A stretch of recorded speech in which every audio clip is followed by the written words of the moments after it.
कहाँ कहाँ भटक रहे हैं बोली आत्मा। मैं रोवत हूँ सृष्टि को या सृष्टि रोवे मोहे। गरीबदास कबीर साहब कहते हैं, इस वियोग को हो समझ ना सकता कोई। आप तो मुझे ढूंढ रहे हो, कबीर भगवान कह रहे हैं, और मैं तुम्हें रो रहा हूं कि मैं तुम्हारा पिता हूं, तुम्हारे लिए भटक रहा हूं, तुम कितने कष्ट उठा रहे हो, तुम मेरी शरण में आ जाओ, तुम्हें यहां भी सुख दूंगा। और यहाँ तो इस काल के लोग में तुम्हें भाग्य से अधिक कोई नहीं दे सकता, वो मैं दूंगा, जो आवश्यक होगी वही दूंगा। और तुम बालक हो, अननेसेसरी डिमांड करोगे वह नहीं दूंगा, जो तुम्हारे भक्ति में बाधा करे वो नहीं दूंगा। क्योंकि हमारा उद्देश्य आपको काल के जाल से छुटाकर सतलोक ले जाना है। और सतलोक में जाने के बाद आपका ऐसे ही जन्म होगा, एक बार ऐसा ही होगा, फिर कभी मृत्यु नहीं होगी। आपका वहां परिवार होगा, आप वहां से आए हो, आपके वहां पूरी व्यवस्था, पूरे महल मकान एज इट इज है, क्योंकि वो मकान कभी डिस्ट्रॉय नहीं होते, नाश नहीं होते, बहुत सुंदर मटेरियल है। और वहां जाकर आप सदा रहोगे। हम अपनी गलती से उस परम पिता के दरबार के भरे थाली का ठोकर मार के आए हैं, इस काल के जाल में फंस गए। हमने यूं प्यारा लगा इसकी एक्टिंग देख के, ये तपस्या कर रहा था वहां पर, और हम अपने भगवान को भूलकर इस काल के को अपना मान बैठे। आज इस काल ने हमारे साथ के जुल्म कर रखे हैं।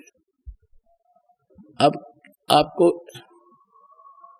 हमें ये लोक वेद सुना करते थे, ये अपने सदग्रंथों से भी परिचित नहीं थे, ये ब्राह्मण गुरु ऋषि महर्षि इन पुराणों से भी परिचित नहीं थे।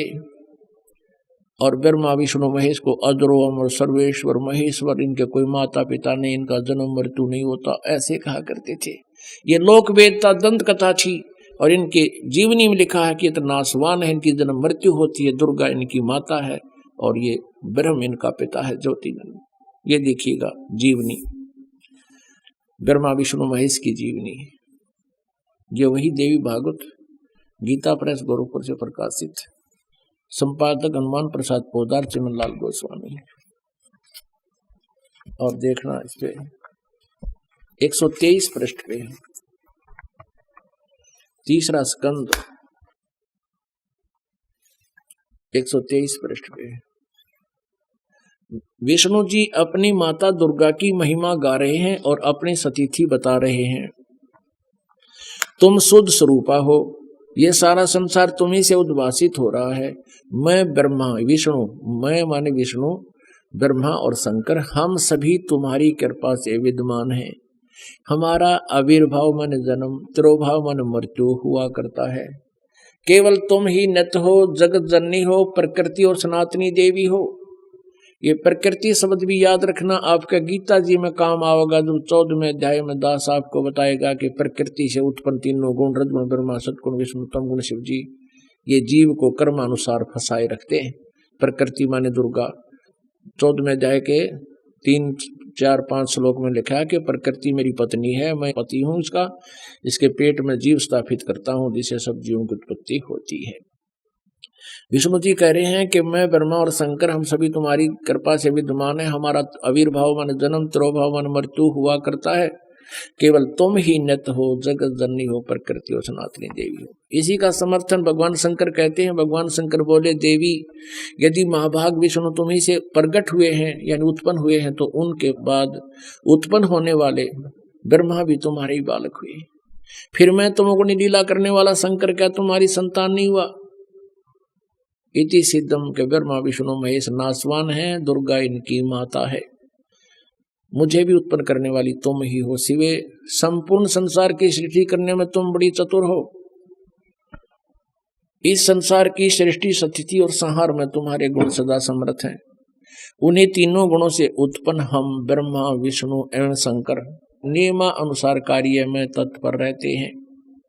इससे सिद्ध हो गया रजगुण ब्रह्मा, सतगुण विष्णु, तम गुण शिव जी। और ये केवल नियमित काम कर सकते हैं, जैसा वर्क डन, इसमें कोई परिवर्तन ये नहीं कर सकते।